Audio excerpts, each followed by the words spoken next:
আমার প্রিয় ছাত্রছাত্রীরা, সোমনাথদার কোচিং সেন্টারে তোমাদের সবাইকে স্বাগত। আজ আমি ক্লাস 6 ইংলিশ মডেল অ্যাক্টিভিটি টাস্কের প্রশ্ন এবং উত্তর নিয়ে আলোচনা করব। তো দেখো, আরও যে মডেল অ্যাক্টিভিটি টাস্কগুলো রয়েছে, পার্ট 6, পার্ট 5, পার্ট 4, পার্ট 3, আরও যে 5খানা মডেল অ্যাক্টিভিটি টাস্ক আছে, তার উত্তর যদি তোমাদের এখনও না হয়ে থাকে, তোমরা অবশ্যই এই ভিডিও ডেসক্রিপশন বক্সে একটি লিঙ্ক আছে, সেখানে ক্লিক করলে তোমরা প্লে লিস্টে চলে যেতে পারো, বা ডাইরেক্ট তোমরা প্লে লিস্টে গিয়ে সমস্ত প্রশ্নের উত্তর কিন্তু পেয়ে যেতে পারো। তো চলো আজকে আমরা ভিডিওটিকে শুরু করি। তো দেখো, এখানে অ্যাক্টিভিটি 1 দিয়েছে, বলছে read the following passage and answer the questions that follow. অর্থাৎ তোমরা দেখতেই পাচ্ছ এখানে কিন্তু একটি আনসিন প্যাসেজ দেওয়া হয়েছে। তাহলে এর উত্তরগুলো করতে হলে আমাদের অবশ্যই আনসিন প্যাসেজটা ভালো করে পড়তে হবে এবং তার বেঙ্গলি মিনিং আমাদেরকে জানতে হবে। তাহলে আমরা প্রথমে রিডিংটা পড়ব এবং তার সঙ্গে বাংলা মানে তোমাদেরকে আমি বুঝিয়ে দিচ্ছি। তো চলো আমি শুরু করছি।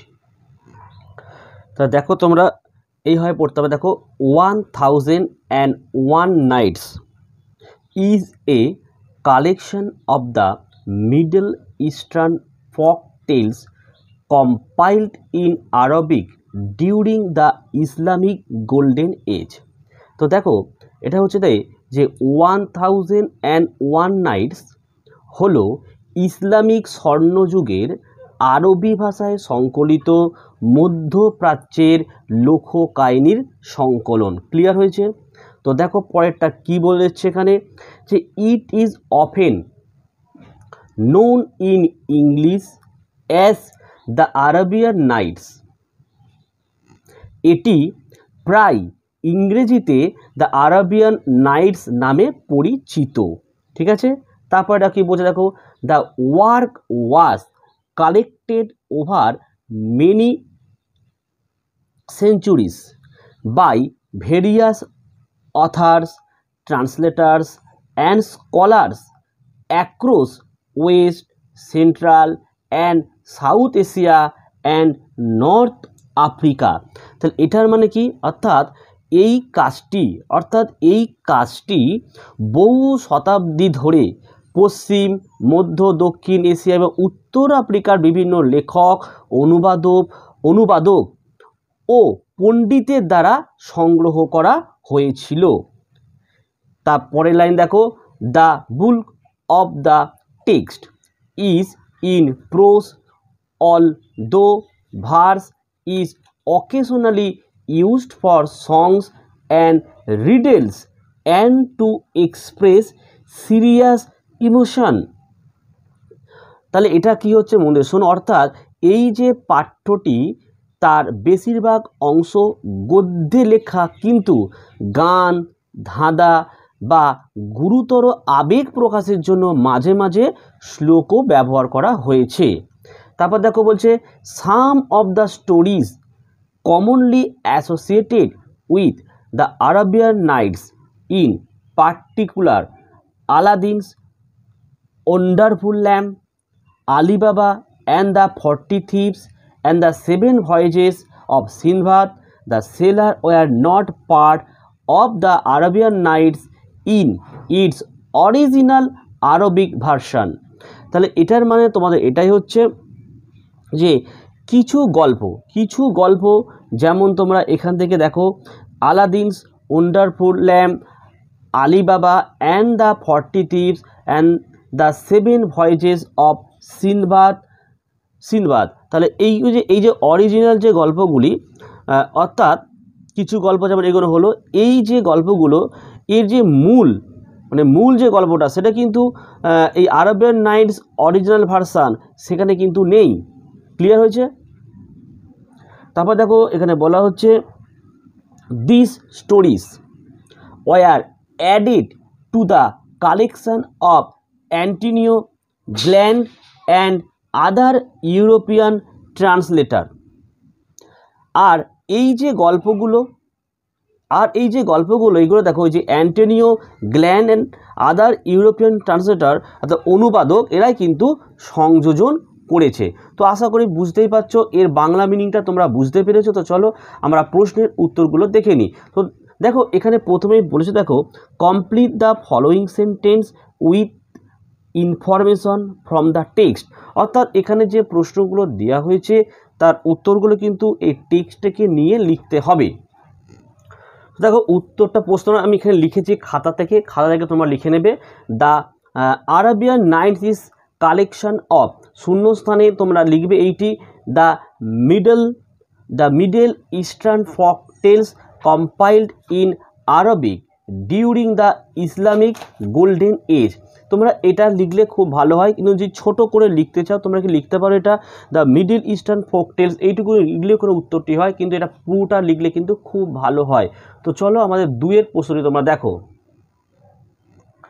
তা দেখো বলছে in the text verse is used for, শূন্যস্থানে তোমরা কি লিখবে, songs and riddles and to express serious emotion.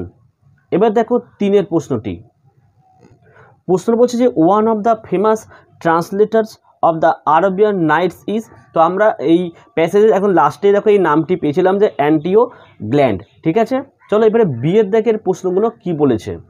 তো বিয়ের দাগের প্রশ্নগুলো কিন্তু বলেছে যে অ্যান্সার দ্য ফলোয়িং কোশ্চেন, নিচের প্রশ্নগুলো কিন্তু উত্তর দাও।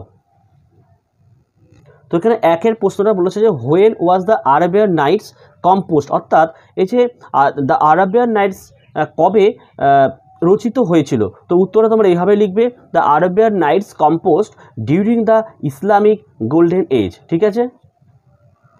তা 2-এর প্রশ্নটা বলছে in which language was it originally written, মানে এই দ্য আরবিয়ান নাইটস যখন রচিত হয়েছিল একদম প্রথমে তার অরিজিনালি রিটেনটা কোন ভাষায় রচিত হয়েছিল। তো উত্তর তোমরা এইভাবে লিখবে, it was originally written in Arabic.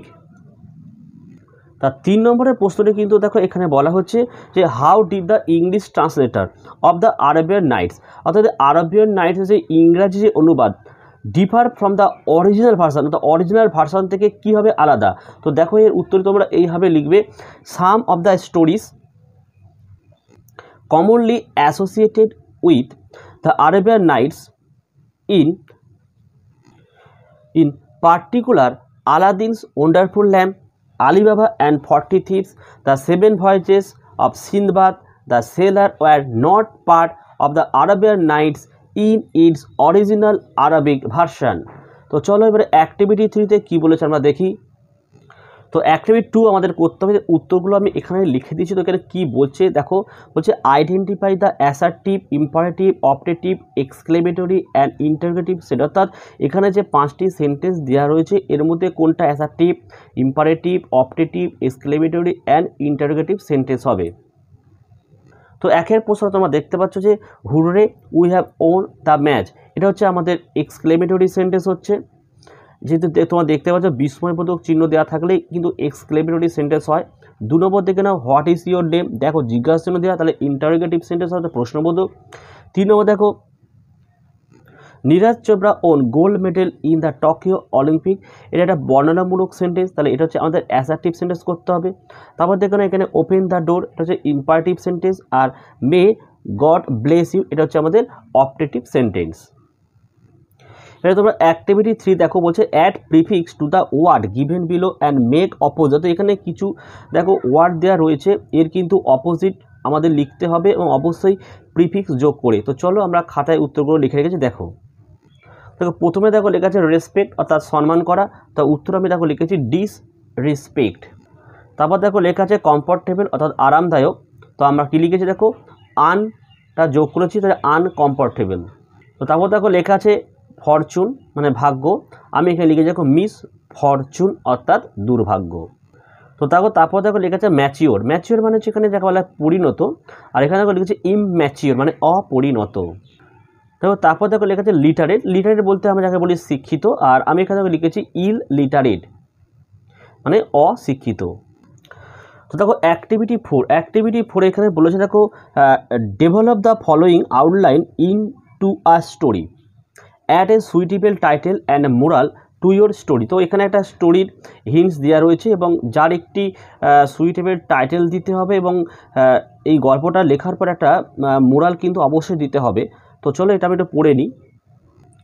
তো দেখো এখানে লেখা আছে, দেখো স্ট্যাগ ওয়াজ ড্রিঙ্কিং ওয়াটার, মানে একটি হরিণ জল খাচ্ছিল। তারপর দেখো বলছে স দ্য ইমেজ, মানে তার নিজের একটা প্রতিচ্ছবি দেখতে পেলো অফ হিজ হর্নস, অর্থাৎ তার সিং যে হয় হরিণের, তার প্রতিচ্ছবি সে দেখতে পেলো।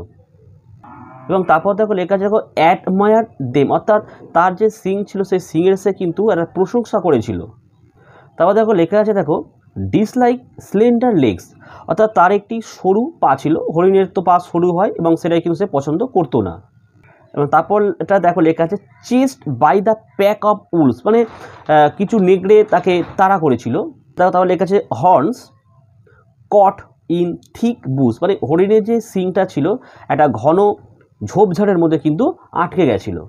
তারপর লাইনটা লেখা আছে ওয়াটার ল্যামেন্টেড, মানে তারপরে হরিণটি কিন্তু যাকে নিয়ে এতটা গর্ব ছিল সেই সিংটার জন্য কিন্তু সে একটু অনুতাপ করলো। তো তোমরা স্টোরিটা কিন্তু এইভাবে লিখবে, প্রথমে একটি কিন্তু তোমার নাম দেবে the stag and his horns. দেখো এবার শুরু করবে, once a stag was drinking water from a pool, he saw the reflection of his horns in the water. He felt proud when he saw the reflections of his legs. He felt ashamed. Just then he heard the barking of a hunter's wolves. He ran away as fast as he could. His thin legs helped him to escape. He realized that his ugly-looking legs were his real friends.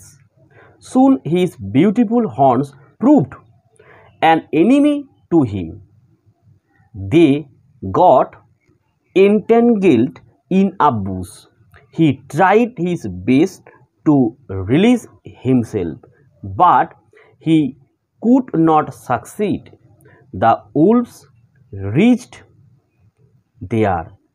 হয়েছে, তবে দে killed হিম। Moral লিখবে all that glitters is not gold. Clear হলো? তো দেখো তোমাদের ইংলিশের প্রত্যেকটি প্রশ্নের উত্তর তোমরা যথাযথ পেয়েছো। যদি ভিডিও ভালো লাগে অবশ্যই লাইক দিও, না ভালো লাগলে অবশ্যই ডিসলাইক দিও। চ্যানেলে নতুন হয়ে চ্যানেলটিকে অন্তত সাবস্ক্রাইব করে দিও এবং পাশে থাকা বেল আইকন প্রেস করে রেখো, যাতে আমি যখনই কোনো ভিডিও আপলোড করব সবার প্রথম তোমার কাছেই পৌঁছে যায়। তা চলো আজকের ভিডিও আমি এখানে শেষ করলাম। তোমরা প্রত্যেকে ভালো থেকো এবং সুস্থ থেকো।